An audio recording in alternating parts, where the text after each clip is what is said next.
গত প্রতিষ্ঠার পর থেকে এই শহীদ মীর কাসেম আলী ইসলামী ছাত্র শিবিরের দায়িত্ব শেষ করার পরে তিনি এই সমাজে এমন এমন কাজ করছে যেটা পুরো সমাজকে আলোড়িত করেছে। তিনি আজকের যে ইসলামী ব্যাংক আপনারা দেখতে পান, এই ইসলামী ব্যাংকের অন্যতম তিনি ফাউন্ডার ছিল। ওনার হাত ধরে এই যে ব্যাংকিং ব্যবস্থার যে একটা বিপ্লব হওয়া, সেটা শহীদ মীর কাসেম আলীর হাত ধরে হয়েছিল। বাংলাদেশে যে অসংখ্য প্রাইভেট প্রতিষ্ঠান দেখতে পান, এই প্রাইভেট প্রতিষ্ঠানগুলো যে এক্সপ্লোর করা, সেগুলো মীর কাসেম আলী ভাইয়ের হাত ধরে তৈরি হয়েছে। আজকে যে বাংলাদেশের যে ট্যুরিজম সেক্টর যে এক্সপ্লোর হওয়া, আজকে যে আপনারা অনেকে সেন্ট মার্টিনে গিয়েছেন, এই যে কক্সবাজার থেকে সেন্ট মার্টিনে যাওয়ার যে শিপগুলো, এগুলো সব ওনার আইডিয়া। ওনারাই প্রথম এই শিপগুলো নিয়ে আসা এবং এই ট্যুরিজম সেক্টরটাকে আরও এক্সপ্লোর করা, সেটা ওনাদের হাত ধরে তৈরি হয়েছে। আজকে যে ইবনে সিনা হাসপাতাল দেখতে পান এবং অসংখ্য এরকম প্রাইভেট হাসপাতাল, সেগুলো ওনাদের হাত ধরে তৈরি হয়েছে। আজকে যে আপনার অনেকগুলো শিক্ষা প্রতিষ্ঠান, প্রাইভেট বিশ্ববিদ্যালয়, স্কুল, কলেজ, এই প্রতিষ্ঠানগুলো ওনাদের হাত ধরে তৈরি হয়েছে। এবং সারা বিশ্বের যত ধরনের বড় বড় থিঙ্ক ট্যাঙ্ক প্রতিষ্ঠানগুলো আছে এবং বাংলাদেশে যে বড় বড় থিঙ্ক ট্যাঙ্ক প্রতিষ্ঠানগুলো আছে, সেগুলো শহীদ মীর কাসেম আলী ভাইদের হাত ধরে তৈরি হয়েছে। এবং একই সাথে আপনি যদি পার্বত্য এলাকায় যান, সেটা খাগড়াছড়িতে যান, রাঙ্গামাটিতে যান, বান্দরবনে যান, ওই এলাকার দুর্গম এলাকার যারা উপজাতি আছে, চাকমা, মারমা, ত্রিপুরা, রাকায়ন, ওই মানুষদের জন্য ওনারা কাজ করে গেছে। ওখানে হাসপাতাল করেছে, স্কুল করেছে, ওখানকার মানুষের কর্মসংস্থানের জন্য অসংখ্য ছোট ছোট প্রজেক্ট হাতে নিয়েছে। তো দেখেন, একজন মানুষ চাইলে কত কাজ করতে পারে। তারা একজন মানুষ ছিল না, তারা এক একজন ব্যক্তি, এক একটা প্রতিষ্ঠান হয়ে গিয়েছিল। এবং সারা জীবন দেশের স্বাধীনতা, সার্বভৌমত্ব, অখণ্ডতার জন্য ওনারা কাজ করে গিয়েছে। এবং বিগত ফ্যাসিস্ট খনি হাসিনা ওনাদেরকে যখন দেখছে তারা দেশের স্বাধীনতা, সার্বভৌমত্ব, অখণ্ডতার প্রশ্নে আপোষহীন এবং আগামীর প্রজন্ম তৈরি করার জন্য তারা সবসময় কাজ করে যাচ্ছে, সুতরাং তাদেরকে করতে হবে। তাদের বিরুদ্ধে মিথ্যা প্রপাগান্ডা, মিথ্যা অভিযোগ নিয়ে এসে শহীদ মীর কাসেম আলীকে অন্যায়ভাবে শহীদ করা হয়, ফাঁসি দেওয়া হয়। কিন্তু আজকে পুরো প্রজন্ম তাদেরকে শ্রদ্ধার সাথে স্মরণ করছে। আমি আরেকজন মানুষের কথা বলি, দেখেন আল্লামা দেলাওয়ার হোসেন সাইদি, ওনার নাম কি আপনারা জানেন?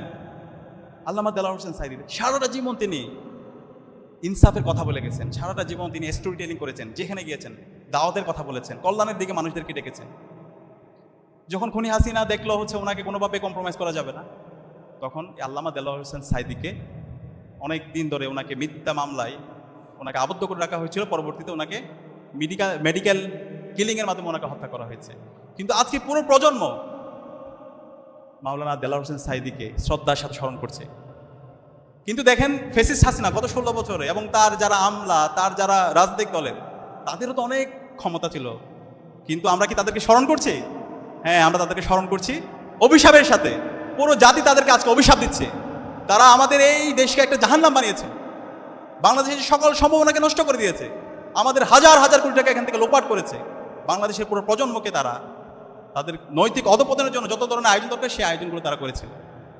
এবং এই জুলাইয়ে আমাদের 2000 অধিক ভাই বোনদেরকে শহীদ করেছে, 40,000 আমাদের ভাই বোন পঙ্গু হয়েছে এবং এক পর্যায়ে দেশ থেকে পালিয়েছে এবং পুরো জাতি তাদেরকে অভিশাপ দিচ্ছে। তো সুতরাং এতগুলো কথা বলার মূল কারণ হচ্ছে, প্রিয় কৃতি শিক্ষার্থী ভাই এবং বোনেরা, আমরা যতদিন বাঁচবো ততদিন এই সমাজের আমরা কল্যাণের কারণ হব, সোর্স অফ বেনিফিটের কারণ হব, সোর্স অফ গুড ডিডসের কারণ হব।